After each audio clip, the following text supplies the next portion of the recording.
दोस्तों, हम हाथ जोड़कर आपको विनती करते हैं, इस वीडियो को पूरा जरूर देखें। ये आपके लिए मतलब की वीडियो है। दोस्तों, हम लोगों को हमेशा लगता है कि पुण्य कर्म करने वाले को स्वर्ग की प्राप्ति होती है तथा पापी नीच क्रूर लोगों को नरक में जाना पड़ता है, लेकिन आप गलत हैं। इस कथा के माध्यम से हम आपको बताएंगे कि स्वर्ग में जाने का असली हकदार कौन है और वह कौन से कर्म है जिससे आपके सारे कष्ट और पाप समाप्त हो जाते हैं। तो आइए दोस्तों, जानते हैं इस पवित्र कथा के माध्यम से। दोस्तों, एक बार धरती लोक पर 4 व्यक्तियों की मृत्यु एक ही साथ हुई थी। वे सभी लोग विचारों में अलग अलग प्रदेश के रहने वाले थे। केवल सहयोग से ही उन चारों का अंत एक ही समय में हो गया था। एक ही समय पर यम के दूत उन चारों को लेने के लिए आए थे। मरने वालों में एक तो किसी प्रदेश का राजा था, दूसरा बड़ी धनी व्यापारी था, तीसरा एक पूजा पाठ करने वाला पंडित था और चौथा गरीब मजदूर था जो दिन भर मेहनत करके अपने परिवार का पालन पोषण करता था।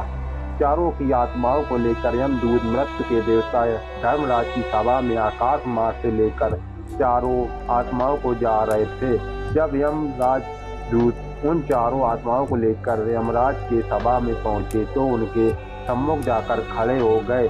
वे चारों सोच रहे थे कि कौन स्वर्ग में जाएगा और कौन नरक में जाएगा। यमराज अपने आसन पर विराजमान नहीं हुए थे। उससे पहले चारों आपस में बातचीत करते हुए स्वयं को ईश्वर का मिलना चाहिए यह कहने लगे। सभी पहले राजा को कहने लगा, देखो मुझे तो धर्मराज पक्का स्वर्ग में ही भेज देंगे, क्योंकि मैं एक विश्व विख्यात राजा हूँ। मैंने अपने अनेक सदा कर्मों से धरती लोक पर अपना खूब नाम कमाया है और चारों तरफ लोग मेरे अच्छे कर्मों की चर्चा करते हैं। कभी भी कोई मेरे द्वार से खाली हाथ नहीं गया। जो भी आया मैंने उसे इतना दिया कि वह जीवन भर मेरा नाम नहीं भूल पाया। हर तरफ मेरे नाम का यह गान हो रहा है। मेरे द्वारा लुटाए गए दान से लाखों लोगों को खाने को अन्न मिला और रहने को आसरा मिला। इसलिए मेरे कर्मों को देखते हुए धर्मराज मुझे पक्का ईश्वर में भेजेंगे। दोस्तों, राजा की बात सुनकर वह धनी व्यापारी कहने लगा, हे भाई, मैंने तो पृथ्वी लोक रहकर खूब धन कमाया है और उस धन में मैंने लाखों लोगों की सहायता की है। मैंने अपनी कमाई का 11वां हिस्सा सदैव की सहायता की है। मैंने अपनी कमाई का 11वां हिस्सा सदैव दीन दुखियों की सहायता में उपयोग की है। मेरे शुभ कर्मों को देखते हुए धर्मराज मुझे स्वर्ग में भेजेंगे और यह बात पहले से ही जानता हूँ। व्यापारी की बात सुनते ही पंडित जी कहने लगे, अरे भाई, क्यों फिजूल की बातें कर रहे हो? स्वर्ग में जाना कोई आसान काम नहीं है। स्वर्ग में जाने के लिए दान के साथ साथ पूजा पाठ करना पड़ता है। इसलिए स्वर्ग में प्रस्थान तो मैं ही करूँगा, क्योंकि मैंने भगवान का खूब पूजा पाठ किया है। पूरा जीवन भर मेरा पूजा आराधना बीता है। मेरे शुभ कर्मों के कारण मेरे लिए धर्मराज स्वर्ग का दरवाजा खोलेंगे। यह बात भी अच्छी तरह से जानता हूँ। जब इस प्रकार तीनों ने अपनी अपनी बातों की ओर अपने अपने विचार रखे, फिर वह तीनों लोग उसे चौथे व्यक्ति मजदूर की ओर देखते हैं कि आप यह क्या कहता है, क्या इसने भी कोई अच्छा काम किया है या नहीं, या फिर इसका पूरा जीवन मजदूरी करते हुए दूसरों के अधीन रहकर ही बिता है। दूर उन सबकी बातों को चुपचाप नीचे नजरों में झुकाया खड़ा सुनता रहा और वे तीनों बड़े गर्व से अपनी प्रशंसा में झूठे थे। तभी धर्मराज अपने साथी चित्रगुप्त के साथ दरबार में हाजिर होते हैं। चित्रगुप्त के हाथों में एक मोटी सी किताब थी जिसमें समस्त प्राणियों के कर्मों का लेखा जोखा लिखा था। धर्मराज अपनी आसन पर विराजमान होते हैं। इसके बाद चित्रगुप्त ने राजा को अपने पास बुलाया और उससे पूछने लगे कि तुम बताओ, तुम तो धरती पर बड़े ही विख्यात राजा थे। तुमने अपनी जीवन में कौन कौन से शुभ कर्म किए हैं तथा कितने लोगों को दुख दिया है, कितने लोगों को भला किया है? अपनी पुस्तक में देखकर यह फैसला करो कि आप स्वर्ग में जाने का अधिकारी हैं या नहीं। तब बड़े गर्व के साथ राजा अपने कर्मों को बताता है। हे भगवान, मैंने एक बहुत बड़े राज का स्वामी था। मेरा राज बड़ा ही समृद्ध और खुशहाल था। मेरे राज में दीन हीन गरीब लोग बहुत ही कम थे। सब मेरी छत छाया में बड़े आनंद सा जीवन यापन कर रहे थे। मैंने अपने राज के लोगों को किसी चीज की कमी नहीं होने दी। मेरे यहाँ हर भूखे को भोजन मिलता था। लाखों की धन मोहर उन्हें रोज दान में दिया जाता था। लोग मुझसे बहुत खुश रहते थे। दिन रात यही मेरे जीवन के अच्छे कर्म है। राजा की बात सुनकर चित्रगुप्त ने अपनी पुस्तक उठाई और उससे देखने लगे। पुस्तक में देखकर उन्होंने राजा को बताया कि तुम जो कह रहे हो वो सर्वदा सत्य है। तुमने अपनी प्रजा को बहुत सुख दिया है, परंतु इसके साथ साथ तुमने बहुत बड़ा अपराध भी किया है। तुमने अपनी राजा की सीमा को बढ़ाने के लिए जितने युद्ध लड़े हैं, उन युद्धों में हजारों लाखों संख्या में सैनिकों ने अपने जान गंवाई है। उन सबकी मृत्यु का कारण तुम बने हो। उनके परिवारों को, उनके बच्चों को अनाथ करने वाले तुम हो। उनके स्त्रियों को विधवा बनाने वाले भी तुम हो। उनकी माँ की गोद भी उजाड़ने वाले भी तुम हो। सैनिकों के हजारों परिवारों को हमेशा दुख दिया है। युद्ध लड़कर राज बढ़ाने से अच्छा था कि तुम अपने पड़ोसी देशों से मित्रता करके उनके साथ व्यापार बढ़ाते। आपका राज तब भी समृद्ध और संपन्न रहता। तुमने अपनी प्रजा को नहीं, सैनिकों को सुखी बनाया, इसलिए तुम स्वर्ग के अधिकारी नहीं हो। यह बात सुनकर राजा चुपचाप पीछे हो गया। उसके बाद चित्रगुप्त ने व्यापारी से पूछा, अपनी धरती पर कौन से अच्छे कर्म किए हैं? तब व्यापारी कहता, हे भगवान, मैंने धरती पर जितना धन कमाया उसका 11वां भाग अच्छे कर्मों में लगाया।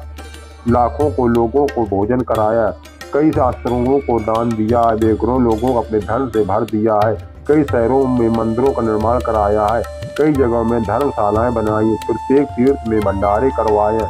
यही मेरे जीवन के अच्छे कर्म है।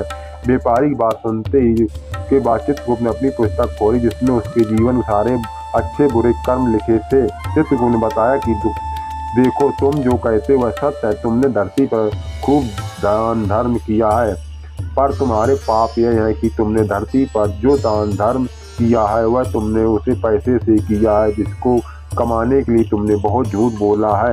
तुमने बहुत ठगी की है, कई चीज़ों में मिलावट करके बेचा है, नकली चीज़ों को असली के दाम में बेचा है, कितने व्यापारियों को रास्ते से हटाया है। तुम्हारे इन कर्मों से अनजाने में कितने लोग बीमार होकर मर गए हैं, कितनों ने आत्महत्या कर ली है, कितनों की मेहनत का पैसा तुम्हारे पास चला आया। उन सब लोगों की बददुआ तुम्हारे साथ है।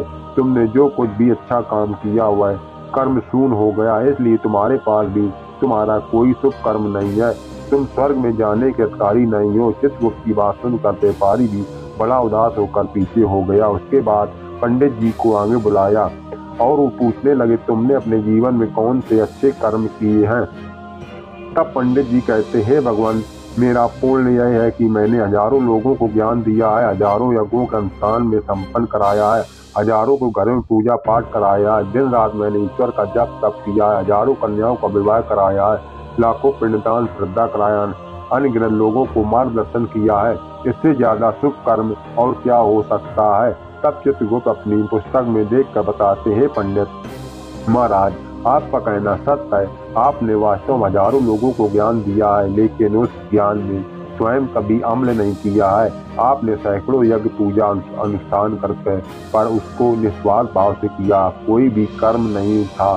तुम हमेशा से धन के लालची रहे हो, इसलिए तुम स्वर्ग में जाने का अधिकारी नहीं हो। अब तो दान होते हुए पंडित जी भी पीछे हो गए। अब बचा है केवल मजदूर। यह सब देखकर बड़ा हैरान था कि अब तक वह जिनको बस इतना महान समझ रहा था, उनसे कोई भी स्वर्ग का अधिकारी नहीं रहा। तो मैं किसे स्वर्ग में जा सकता हूँ? मुझे तो स्वर्ग की कल्पना भी नहीं करनी चाहिए, क्योंकि मैं तो कभी पूजा पाठ जप तप या दान करने के लायक भी नहीं था।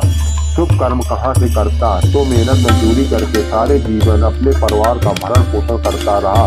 वह मजदूर यह सब बातें सोच ही रहा था। इतने में ही चित्रगुप्त ने उसे भी आवाज लगा दी और उससे पूछा, किंतु वह मजदूर तो पहले से ही कहने लगा, भगवान, मैंने धरती पर एक गरीब के घर में जन्म लिया था, दान हवन पूजा पाठ करने के लायक ही नहीं था, तो मैं शुभ कर्म कहाँ से करता? मैं तो अपने परिवार का पालन पोषण बड़ी मुश्किल से कर लेता था। मैं जानता ही भगवान के स्वर्ग में जाने का अधिकारी नहीं हूँ। मैंने धरती पर भी नर्क भोगा है और आगे भी नर्क में ही जाने की हैसियत है, किंतु फिर यहाँ पर भी मेरी एक इच्छा है, स्वर्ग में तो नहीं जा पाऊंगा, लेकिन एक बार स्वर्ग को अपनी आंखों को झपका कर देखना चाहता हूँ। इससे अधिक मेरी कोई इच्छा नहीं है, क्योंकि मैंने ऐसा कोई कर्म नहीं किया जो कुछ देर के लिए ही मुझे स्वर्ग पहुंचा दे। मजदूर की बात, लोगों की सेवा के लिए मेरे पास समय नहीं बचा था। अपने बूढ़े माँ बाप की सेवा में लगा देता था, उनके लिए उन्हें खिलाता पिलाता, उनके वस्त्र बदलता, यही मेरी दिनचर्या थी। मुझे तो मंदिर जाने का भी अवसर नहीं मिलता था। मजदूर की बात सुनकर चित्रगुप्त ने अपनी पुस्तक में देखकर पूछा, हे मानव, तुम ध्यान से सोचकर बताओ कि तुमने कभी तो कोई शुभ कर्म किया होगा। तब मजदूर अपने पूरे जीवन के घटनाक्रम को याद करता है। तब उसे याद आता है कि एक बार उसे बहुत तेज भूख लगी थी। वह रोटी खाने के लिए बैठा ही था, कितने में वहाँ एक बहुत कमजोर बीमार कुत्ता टहलता हुआ वहाँ आ गया, जो ठीक से चल भी नहीं पाता था। वह आकर मेरे सामने बैठ गया और मेरी रोटी की ओर गौर से देखने लगा। मैं समझ गया कि वह कुत्ता बहुत भूखा है। मेरे अंदर से आवाज आई कि बेजुबान जानवर को छोड़कर तू अकेला कैसे खा सकता है। मैंने वह रोटी स्वयं न खाकर उस कुत्ते को खिला दी। उस दिन मैंने पूरे दिन भूखे पेट रहकर ही काम किया था। मजदूर की बात सुनकर चित्रगुप्त मुस्कुराए और उसका हाथ पकड़कर बड़े सम्मान से उसे स्वर्ग में लेकर गए और बोले, वास्तव में आप ही स्वर्ग में रहने का कार्य हो, प्राणी हो, पर दया दिखाना ही सबसे बड़ा शुभ कर्म है। मनुष्य जो भी काम निस्वार्थ भाव से करता है, वास्तव में उसका ही उसे सबसे बड़ा पुण्य मिलता है। निस्वार्थ भाव से किया गया जन कल्याण के लिए एक छोटी सी छोटा काम भी आपके सैकड़ों पापों को नष्ट कर देता है। लोगों लालच, मोह और स्वार्थ के वशीभूत होकर किया गया शुभ कर्म भी फलदायी नहीं होता है। इसलिए ध्यान रहे, जीवन में अच्छे कर्म अच्छे भावना के साथ करना चाहिए। ऐसा नहीं करना चाहिए कि अपने किसी से धन छीन कर या चुरा कर कर्म लगा दिया तो वह धन आपको कभी नरक की ओर, बाद में उसी धन को दान पुण्य में जाने से नहीं उबर सकता। दोस्तों, स्वर्ग में वही व्यक्ति जाता है जिसने निष्कर्म स्वार्थ भाव से प्राणियों की सेवा की हो, भले ही उसने जीवन में एक पैसा भी दान न किया हो। वह जिस लायक का अपनी सामर्थ्य के अनुसार उसने निस्वार्थ भाव से जो भी काम, वही उसकी मुक्ति का रास्ता था करता। आशा करते हैं आपको यह कथा अवश्य अच्छी लगी होगी। अगर आपको दोस्तों वीडियो के कमेंट बॉक्स में जय श्री राम विष्णु लिखकर वीडियो को लाइक करके चैनल को सब्सक्राइब कर लीजिए। इससे हमारा वीडियो आप लोगों को सबसे पहले मिले। दोस्तों, वीडियो हमारा पूरा देखने के लिए आप लोगों को हाथ जोड़कर नमस्कार, धन्यवाद दोस्तों।